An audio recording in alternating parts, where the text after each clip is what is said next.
Bienvenue sur le cours modélisation des mécanismes. Plusieurs parties dans ce cours.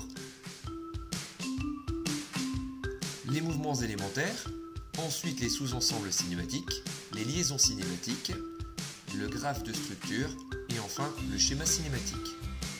Les mouvements élémentaires.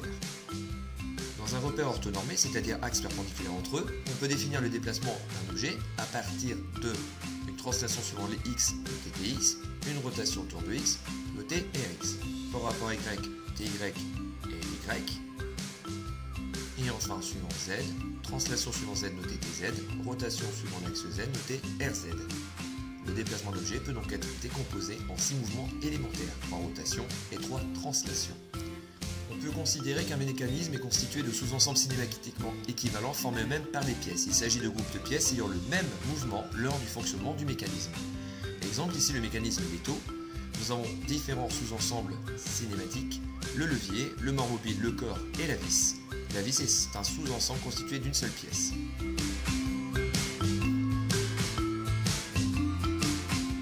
Entre les pièces d'un même sous-ensemble, il n'y a pas de mouvement possible.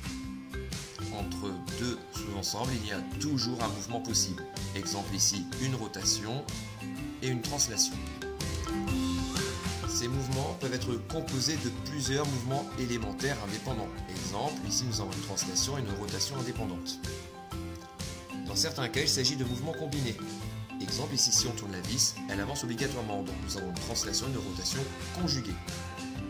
En fonction des mouvements possibles entre les deux sous-ensembles, il a été défini 10 liaisons usuelles normalisées, ainsi qu'une 11e liaison correspond au cas où il n'y avait aucun mouvement possible. Il s'agit de la liaison complète ou dite encastrement. Ces liaisons, vous les retrouverez donc sur les pages 116 et 117 du manuel. Elles permettent de réaliser des schémas cinématiques qui montrent les possibilités de mouvement entre les sous-ensembles du mécanisme. Les liaisons sont toujours définies par rapport à un repère donné, ici x, y, z. Ici nous avons une liaison glissière d'axe x.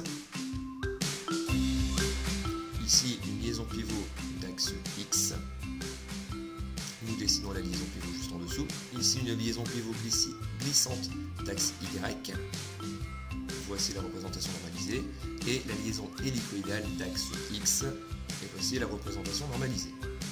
Le graphe de structure permet de représenter de façon simple les sous-ensembles d'un mécanisme et les liaisons existantes entre eux. On retrouve nos différents sous-ensembles. Ici, il y a une liaison entre le corps et la vis. Nous traçons donc une ligne. Nous avons ici une liaison entre le corps et le mort mobile, liaison qui se touche bien sûr. Ici, entre la vis et le mort mobile. Enfin, ici, entre la vis et le levier, liaison où nous traçons également une ligne. Ici, nous allons remplacer les vues en perspective coloriée par leur nom, SE1, SE2, SE3, SE4, les différents sous-ensembles. Nous allons retracer les liaisons entre les différents sous-ensembles, liaisons entre SE1 et SE3, L13, SE1, SE2, S12, etc. Le schéma cinématique permet de représenter le mécanisme de façon simple en montrant les possibilités de mouvement relatives entre les différents sous-ensembles. Tu dois recopier ici le schéma cinématique 3D sur ta feuille. Ici, le schéma cinématique de l'étau en vue de côté, à recopier sur la feuille.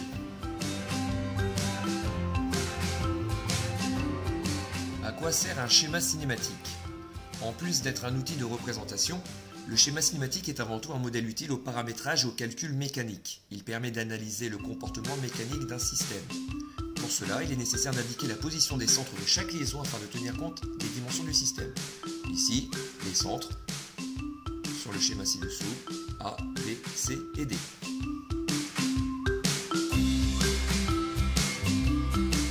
Ici, un exemple de schéma cinématique paramétré utilisable pour l'analyse et le calcul mécanique, chose que nous allons faire en terminale. Ensuite, avec le développement de l'informatique et des logiciels de calcul, ces opérations peuvent maintenant se faire à partir d'un modèle numérique du mécanisme. Cependant, si on trace plus souvent des schémas cinématiques, la démarche et les principes restent les mêmes. Même avec l'aide de ces logiciels, il est toujours nécessaire d'avoir des connaissances théoriques suffisantes pour obtenir des résultats exploitables.